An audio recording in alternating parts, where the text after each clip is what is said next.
Les voy a invitar a abrir la Sagrada Escritura y vamos a hacerlo en la primer epístola del apóstol Pablo a los hermanos en Tesalónica. Primera a Tesalonicenses, y vamos a leer su capítulo número 2, sus versículos 1 y 2. Primera epístola del apóstol San Pablo a los hermanos en Tesalónica, su capítulo número 2, versículos 1 y 2.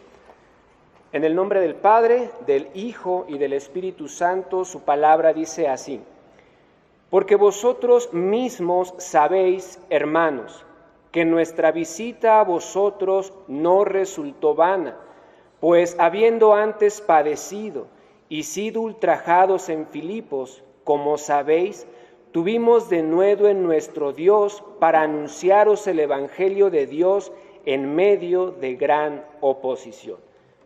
Vamos a orar pidiendo a Dios su dirección. Padre de la gloria, te damos gracias en el nombre de Jesucristo, nuestro Señor y Salvador. Gracias por darnos la oportunidad, Señor, de poder predicar tu palabra, Señor. Tu palabra que es la que nos da vida, Señor. Te pedimos por todos aquellos que están mirando este video, Señor, en este momento o lo mirarán más tarde. Pedimos que tú seas quien hable a sus vidas, Padre de la gloria. Ayúdanos a vivir para la honra y la gloria de tu nombre, Señor, pues los acontecimientos que nos rodean, Padre, hablan fuertemente de tu advenimiento, Señor. Ciertamente tú no quieres que perezcamos, sino que volvamos al arrepentimiento.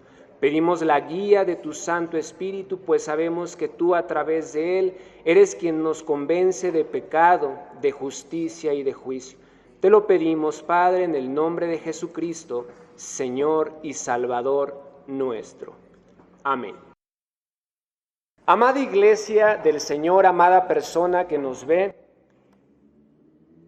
la venida del Señor es inminente. El retorno del Señor es algo real, algo que está por acontecer. Y este ha sido un anuncio desde el primer siglo de la Iglesia.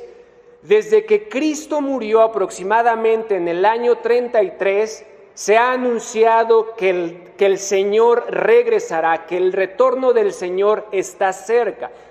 El apóstol Pablo siempre cuando predicaba hablaba del retorno del Señor. La iglesia de Tesalónica no es la excepción. En la iglesia de Tesalónica el Señor también anunció el retorno del Señor. Y ciertamente llegan momentos en que, porque no vemos el retorno del Señor, somos indiferentes. Nuestra actitud llega a cambiar y a veces llegamos a ser hasta incrédulos. Y el Señor ciertamente a través de su palabra nos invita a que despertemos de ese sueño espiritual. El Señor Jesucristo allá en el Evangelio de Mateo capítulo 24, versículos del 48 al 51, nos pone el ejemplo de un siervo infiel. Un siervo que decía que su señor tardaba en venir y empezaba a golpear a su prójimo, empezaba a comer y a beber con los impíos, pero ciertamente dice que ese siervo injusto, ese siervo infiel, fue castigado y tuvo su lugar y tendrá su lugar en aquel lugar donde será el sufrir y el crujir y el llorar. En ese lugar al cual van todos aquellos que no creen al mensaje de salvación y que no viven una vida conforme a la palabra de Dios. Precisamente por eso el apóstol Pablo escribe esta epístola a los hermanos en Tesalónica. La primera epístola de Pablo a los tesalonicenses tiene algo en especial, algo específico, y eso es que el retorno del Señor es real.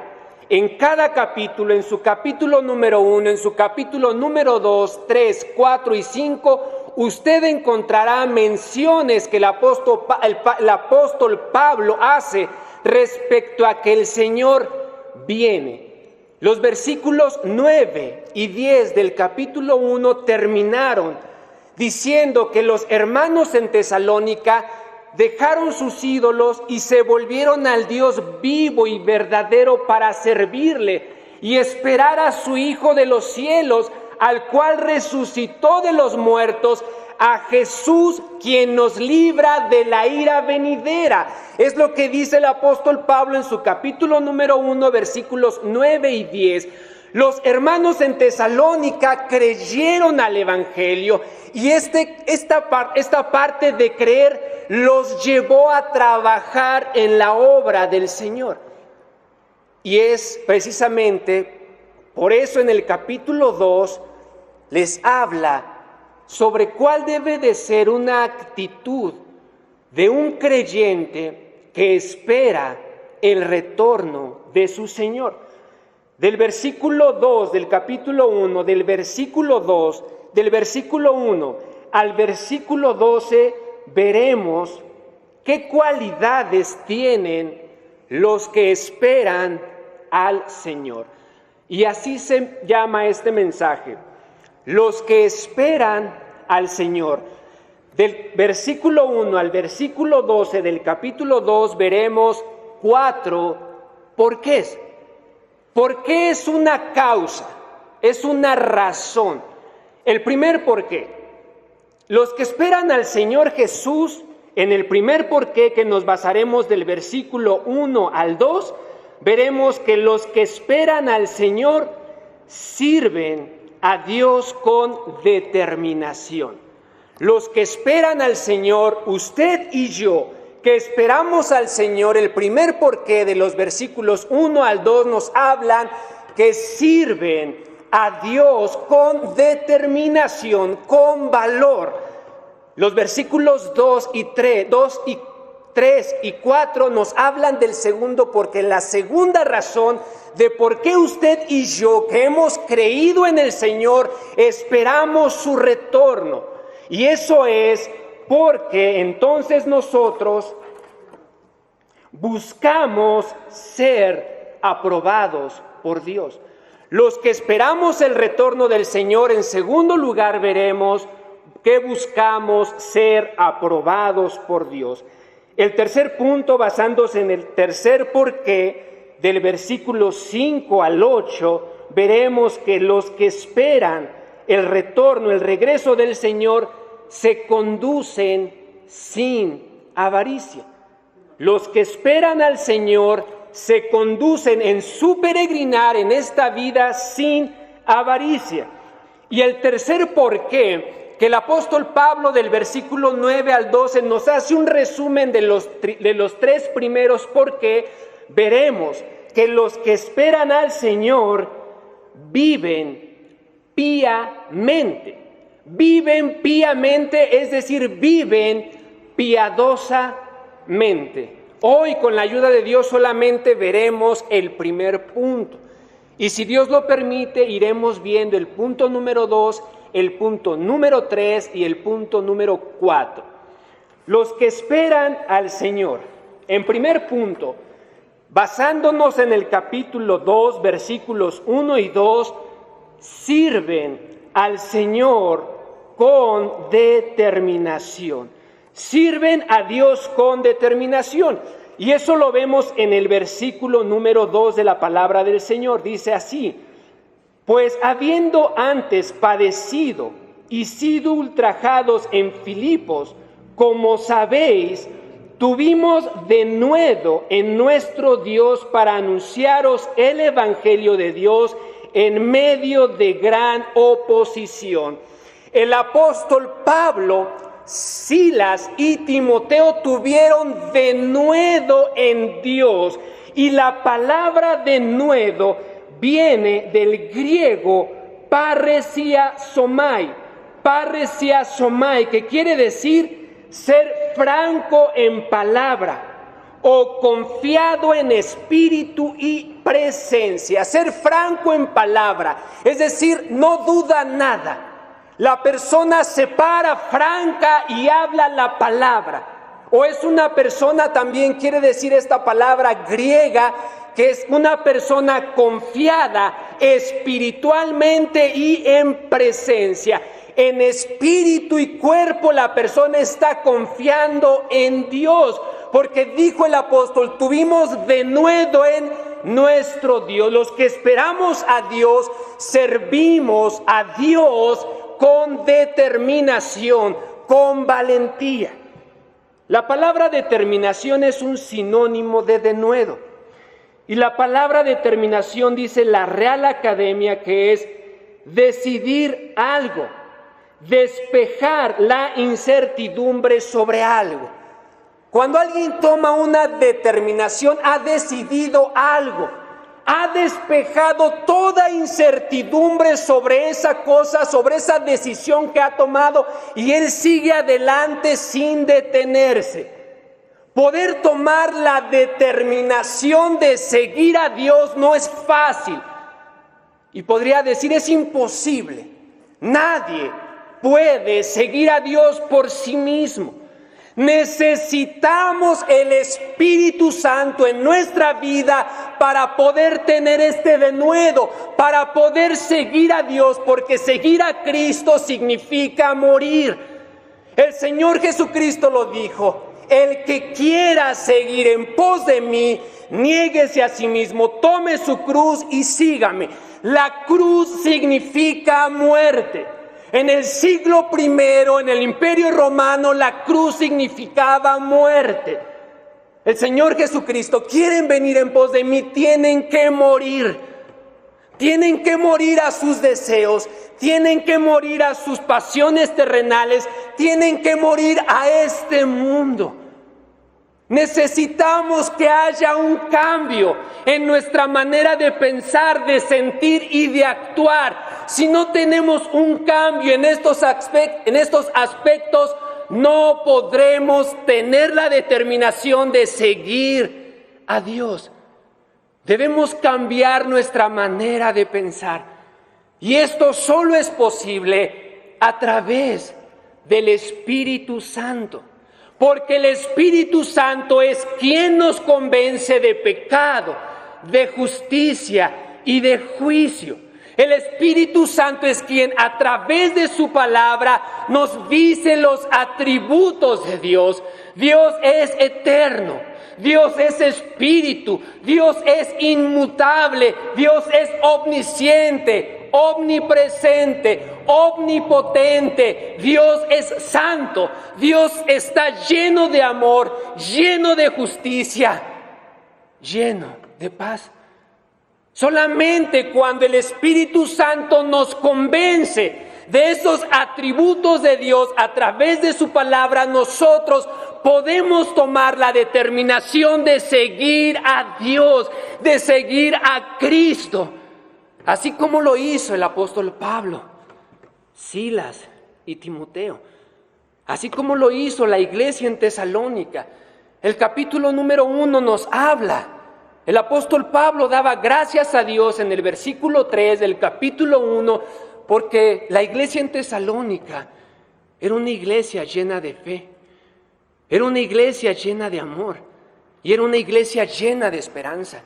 Porque fueron hombres y mujeres ordinarios que creyeron a Dios a través del Espíritu Santo y tuvieron dones extraordinarios. La fe de poder seguir a Dios, el amor para poder trabajar en la obra de Dios y la esperanza gloriosa que esperamos todos los que hemos creído en Él, que Cristo viene pronto por su iglesia. Y los que esperamos al Señor, debemos servir a Dios con determinación. Determinación espiritual, cambiando nuestra manera de pensar a través de la Sagrada Escritura. Por eso la palabra nos invita y nos dice en Romanos 12:2, no os conforméis a este siglo, sino transformaos por medio de la renovación de vuestro entendimiento para que comprobéis cuál sea la buena voluntad de Dios, agradable y perfecta. Debemos cambiar nuestra manera de pensar, y cuando cambie nuestra manera de pensar, nuestra manera de sentir se verá afectada y nuestra manera de actuar será totalmente diferente. Porque recordemos que la palabra de nuevo dice que es en el griego confianza espiritual y personal. No solamente es creer que el Señor viene, sino es demostrarlo en nuestro diario vivir. Tiene que haber un cambio espiritual y tiene que haber un cambio en nuestra manera de vivir. Yo tengo que demostrar que soy un verdadero creyente. Tengo que vivir como Cristo vivió. Tengo que seguir el ejemplo de hombres y mujeres que Dios nos ha dejado a través de su sagrada escritura, el testimonio de que sus vidas fueron transformadas. Son personas que han creído a Dios y han entregado sus bienes, han entregado todo lo que tienen y aún han entregado su vida. De tal manera que el apóstol Pablo pudo decir en Gálatas 2:20, con Cristo estoy juntamente crucificado y ya no vivo yo, mas Cristo vive en mí. Y lo que ahora vivo en este mundo lo vivo en la fe del Hijo de Dios, el cual me amó y se entregó en la cruz a sí mismo por mí. El apóstol Pablo entregó su ser entero, porque el apóstol Pablo le sirvió a Dios con determinación espiritual y determinación física, que se demostraron en su manera de vivir desde que creyó y hasta la tumba. El apóstol Pablo creyó y lo demostró hasta que su vida fue arrancada. Ciertamente lo quitaron de este mundo, pero él ahora está en la presencia del Señor. Y el apóstol Pablo lo sabía. A él no le daba miedo la muerte. El apóstol Pablo dijo, para mí el vivir es Cristo y el morir es ganancia. El vivir es Cristo y el morir es ganancia. Él no le tenía miedo a la muerte.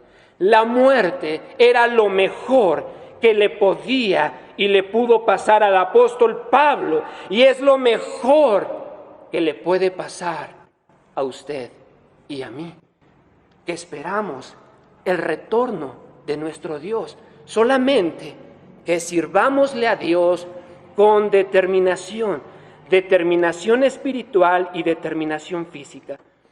Y este valor que dice el apóstol Pablo, que dice su palabra, la palabra de Dios, es un valor para predicar la palabra de Dios.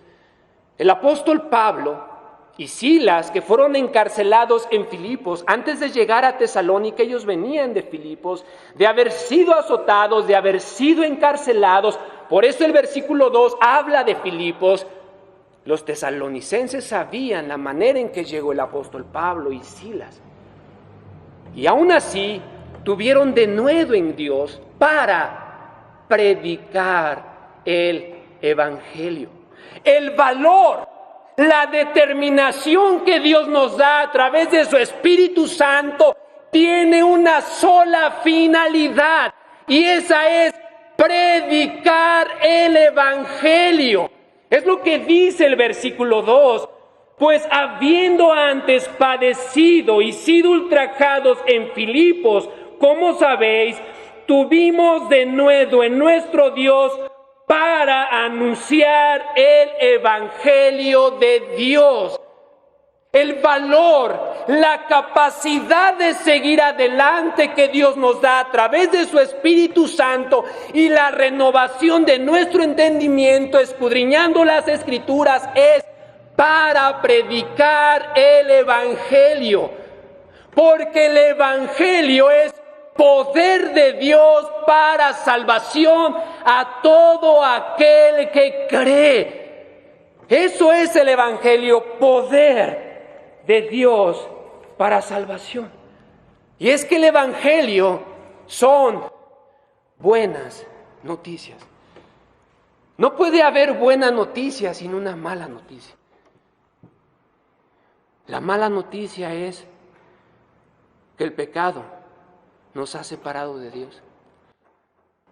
Todos hemos pecado. Todos los que descendemos de Adán y Eva, hemos pecado. La palabra de Dios es clara y nos dice, por cuanto todos pecaron, están destituidos de la gloria de Dios. Esa es la mala noticia. Hemos mentido y nuestras mentiras van a ser castigadas. Hemos robado y el robar va a ser castigado. Hemos odiado y a las personas que hemos odiado las hemos lastimado y eso será castigado. Hemos ofendido a nuestros padres en vez de honrarlos y respetarlos y los hemos lastimado y eso merece castigo. Recordemos que uno de los atributos de Dios es su justicia. Él es justo. No os engañéis, dice la palabra en Gálatas. Dios no puede ser burlado, pues todo lo que usted y yo sembremos, eso también segaremos.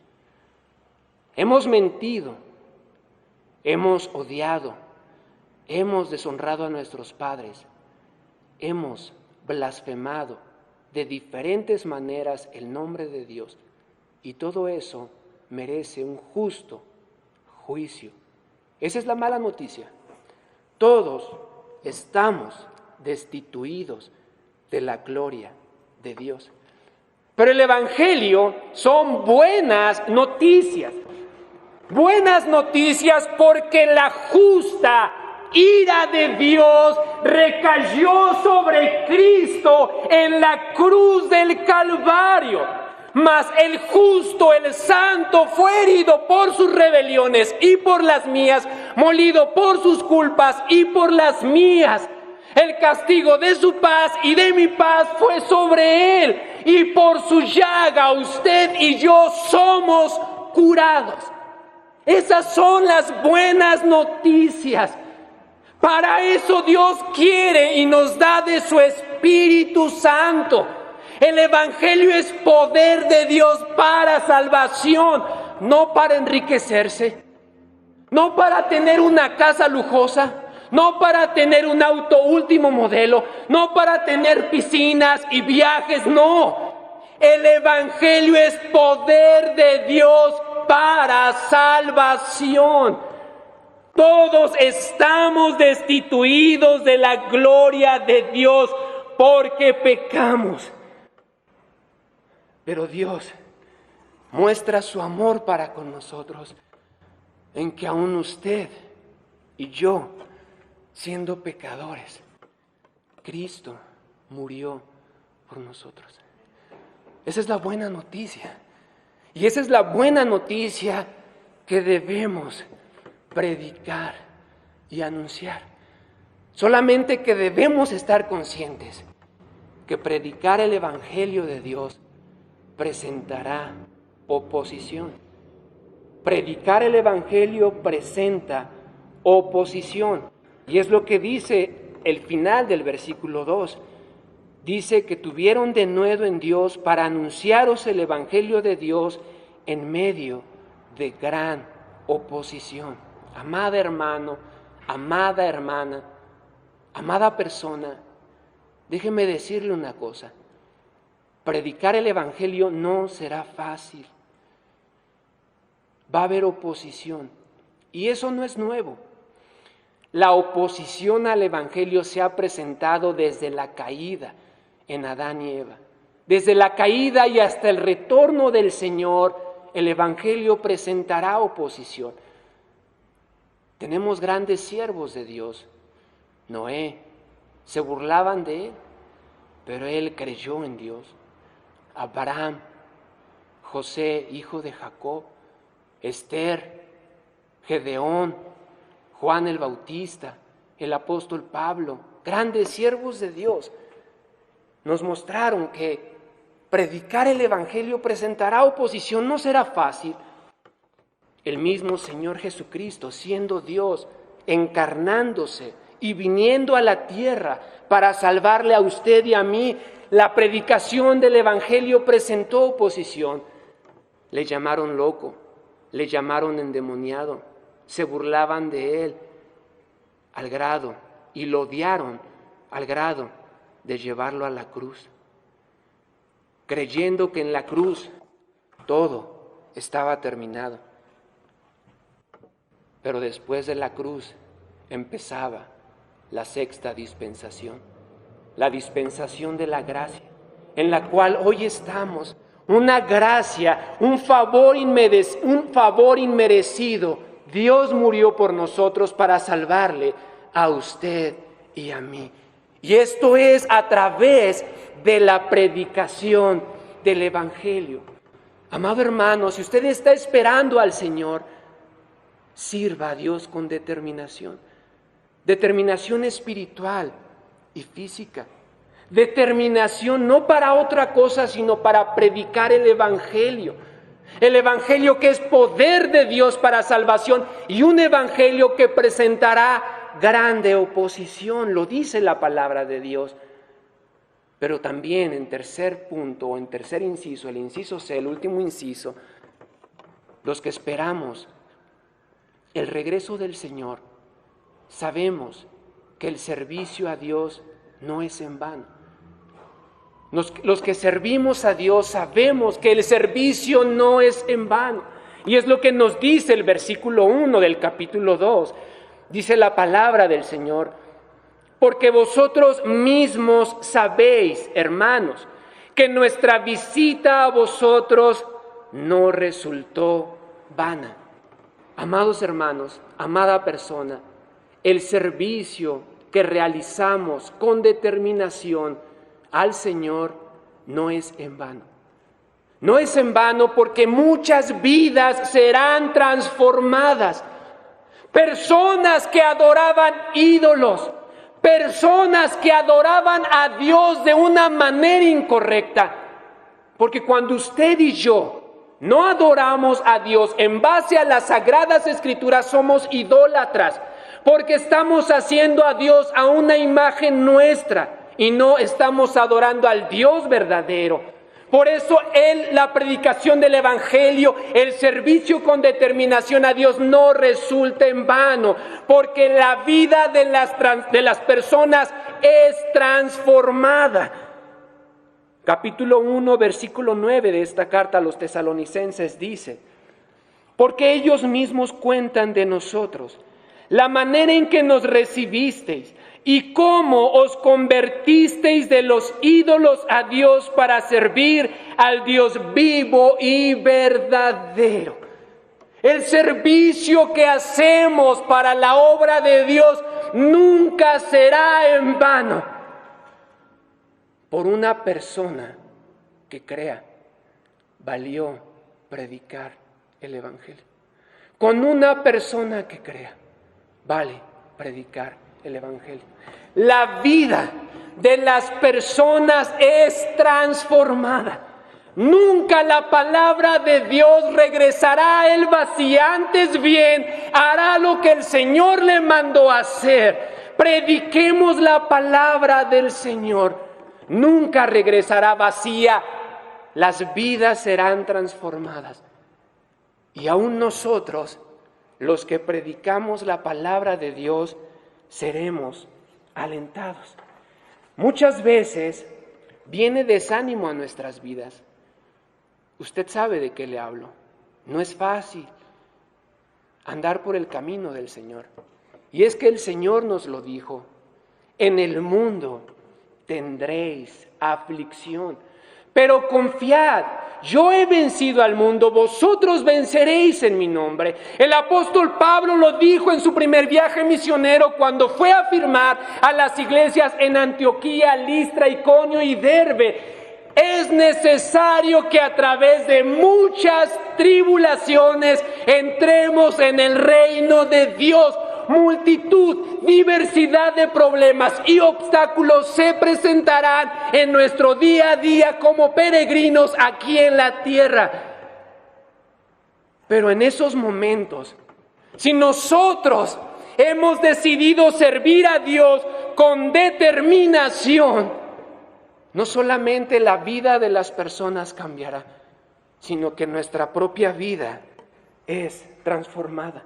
Nuestra propia vida es alentada. Primera Tesalonicenses capítulo 3, versículos del 6 al 8. Dice la palabra del Señor: pero cuando Timoteo volvió de vosotros a nosotros y nos dio buenas noticias de que vuestra fe y amor, y que siempre nos recordáis con cariño, deseando vernos, como también nosotros a vosotros, por ello, hermanos, en medio de toda nuestra necesidad y aflicción, fuimos consolados de vosotros por medio de vuestra fe. Porque ahora vivimos si vosotros estáis firmes. Para el verdadero creyente, el mayor gozo es ver a una persona firme en el Señor. Los papás se preocupan por darle una carrera a los hijos, por dejarle una herencia, por dejarle economía para que pueda seguir adelante. No está mal. Pero el mejor regalo que puede dar una persona, un padre o una madre, espiritualmente hablando, es que su hijo o esa persona sea firme en la fe en el Señor Jesucristo. El dinero y las riquezas se acaban. Tarde o temprano todo terminará. Pero los que estamos firmes en el Señor tenemos una esperanza segura, gloriosa y eterna, reservada en los cielos para los que creemos en Dios y somos guardados por el poder de Dios para alcanzar la salvación que está preparada para ser manifestada en el tiempo postrero. El apóstol Pablo fue consolado, amado hermano, amada hermana. El apóstol Pablo tuvo problemas, aún en Corinto.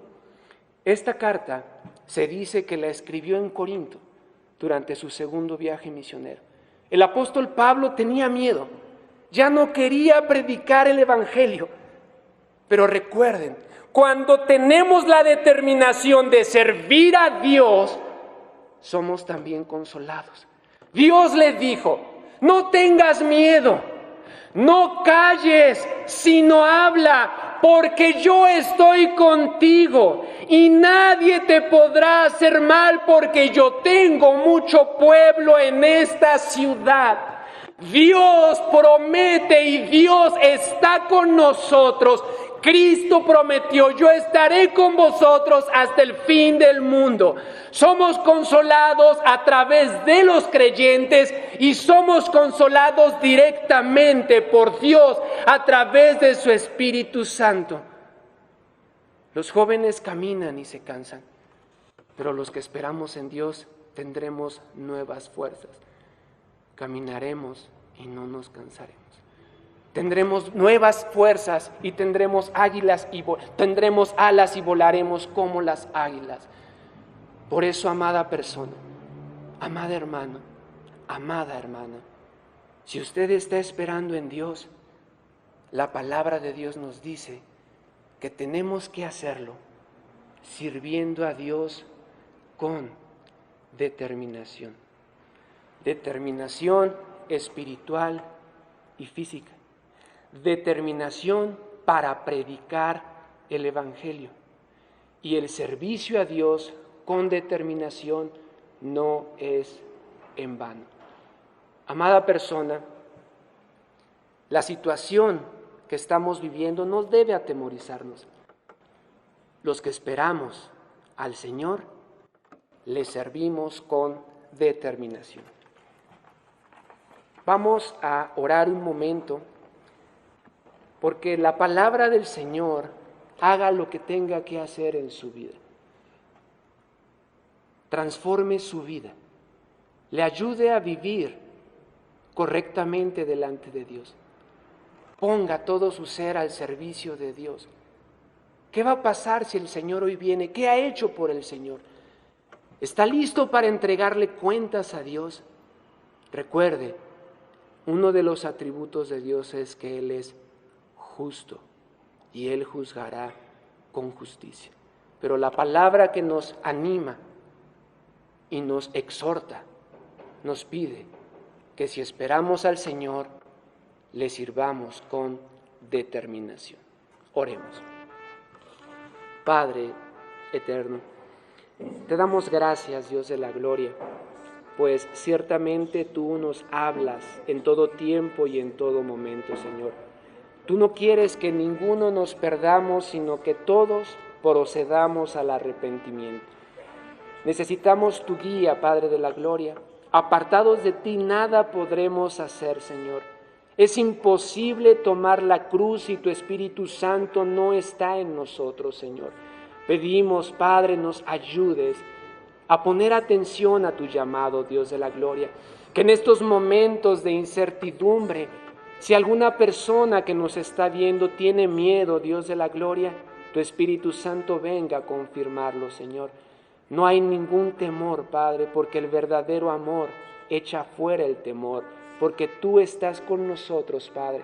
Y si morimos, es lo mejor que nos puede pasar, porque para el verdadero creyente, el vivir es Cristo y el morir es ganancia. Ayúdanos, Padre de la gloria, te lo pido en el nombre de Jesucristo, nuestro Señor y Salvador. Amén.